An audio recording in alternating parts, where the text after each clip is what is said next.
यम के लिए दिया निकालना या दीपदान करना एक बेहद ही पुरानी परंपरा है जो कि भारत के कई जगहों पर धनतेरस के दिन और कई जगहों पर धनतेरस के दूसरे दिन मनाया जाता है। आज हम जानेंगे कि यम दीप निकालने या जलाने का सही तरीका क्या है। लेकिन उससे पहले हमारा आपसे निवेदन है कि आपने अगर इस चैनल को अब तक सब्सक्राइब नहीं किया तो यह काम तुरंत कर लें ताकि माता लक्ष्मी की कृपा आप पर यूं ही बरसती रहे। यम दीप जलाने का सही तरीका क्या है यह हम बताएंगे। उससे पहले आप यह जान लीजिए कि इसके पीछे की कथा क्या है। आखिर क्यों यम के लिए दीप दान करना जरूरी होता है। एक पौराणिक कथा के मुताबिक बहुत पहले हंसराज नामक एक प्रतापी राजा हुए। वह एक बार अपने मित्रों, सैनिकों और अंगरक्षकों के साथ जंगल में शिकार खेलने गए। संयोग से राजा सबसे बिछड़कर अकेले रह गए और भटकते हुए एक अन्य राजा के राज्य में पहुंच गए। वहां के राजा का नाम था हेमराज। हेमराज ने थके हारे हंसराज का भव्य स्वागत किया।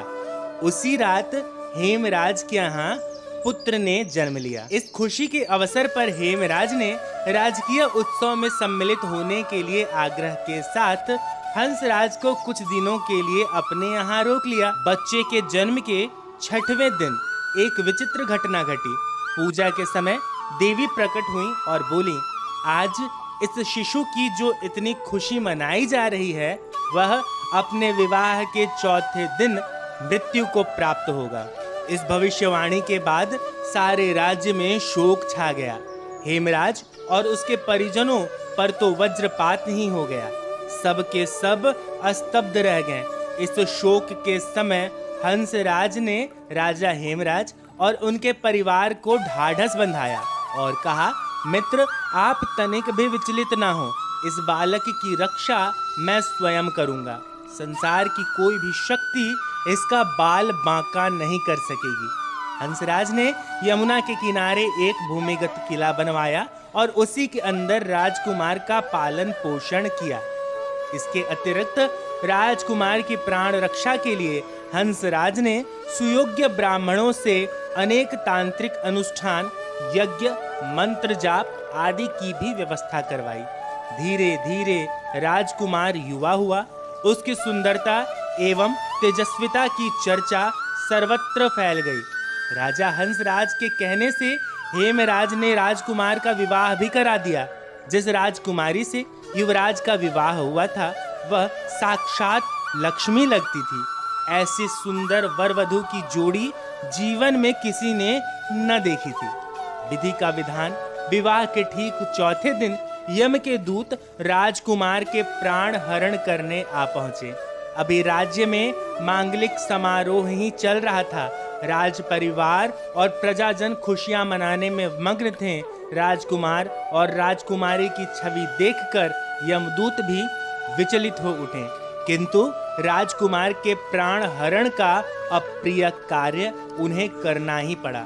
यमदूत जिस समय राजकुमार के प्राण लेकर चले उस समय ऐसा हाहाकार मचा और दारुण दृश्य उपस्थित हुआ जिससे द्रवित होकर दूत भी स्वयं रोने लगे। इस घटना के कुछ समय पश्चात एक दिन यमराज ने प्रसन्न मुद्रा में अपने दूतों से पूछा, तुम सब अनंत काल से पृथ्वी के जीवों का प्राण हरण करते आ रहे हो, क्या तुम्हें किसी भी जीव पर कभी भी दया आई है और मन में यह विचार उठा है कि इसे छोड़ देना चाहिए? यम के दूत एक दूसरे का मुंह देखने लगे। यमराज ने उनके संकोच को भांपकर उत्साहित किया और कहा, झिझको मत। अगर ऐसा प्रसंग जीवन में कभी आया हो तो निर्भय होकर उसे मुझे बताओ। इसके बाद एक दूत ने सिर झुकाकर निवेदन किया, मृत्युदेव, ऐसे प्रसंग तो कम ही आए हैं, किंतु एक घटना अवश्य हुई है जिसकी स्मृति मुझे आज भी विहल कर देती है। यह कहते हुए दूत ने हेमराज के पुत्र के प्राण हरण की घटना सुना दी। इस दुखद प्रसंग से यमराज भी विचलित हो उठे। इसे लक्ष्य करते हुए एक दूत ने यमराज से कहा, नाथ, क्या कोई ऐसा उपाय नहीं जिससे इस प्रकार की अकाल मृत्यु से प्राणियों को आप छुटकारा दे सकें। इस पर यमराज ने कहा, जीवन और मृत्यु सृष्टि का अटल नियम है तथा इसे बदला नहीं जा सकता, किंतु धनतेरस के दिन या धनतेरस के दूसरे दिन व्रत और यमुना में स्नान कर धन्वंतरी और यम का पूजन दर्शन अकाल मृत्यु से बचाव करता है। यदि यह संभव न हो तो भी संध्या के समय घर के प्रवेश द्वार पर यम के नाम का एक दीपक प्रज्वलित करें। इससे असमय मृत्यु और रोग से मुक्त जीवन प्राप्त होता है।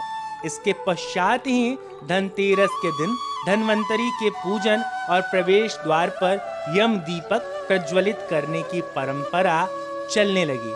दोस्तों, यह थी यमदीप जलाने के पीछे की कथा।